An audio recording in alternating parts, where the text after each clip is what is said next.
પંચમહાલ જિલ્લાના ગોધરા શહેરમાં આગામી હોળી અને પવિત્ર રમઝાન માસની શાંતિપૂર્ણ ઉજવણી માટે મહત્વપૂર્ણ બેઠક યોજાઈ હતી। ત્યારે પોલીસ અધિક્ષક હિમાંશુ સોલંકીની અધ્યક્ષતામાં યોજાયેલી આ શાંતિ સમિતિની બેઠકમાં બંને સમાજના અગ્રણીઓએ હાજરી આપી હતી। પોલીસ અધિક્ષકની કચેરી ખાતે યોજાયેલી આ બેઠકમાં તહેવારો દરમિયાન શાંતિ અને ભાઈચારો જળવાય તે માટે વિસ્તૃત ચર્ચા થઈ હતી। તો એસપી સોલંકીએ બંને સમાજના પ્રતિનિધિઓને એકતા જાળવવા અનુરોધ કર્યો હતો।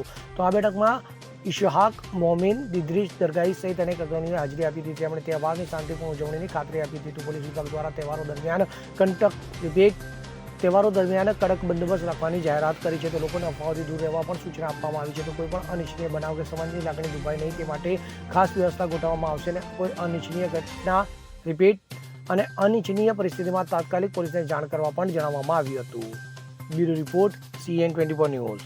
હવે જુઓ દેશ દુનિયાની તમામ ખબરો તમારી આંગળીના ટેરવે।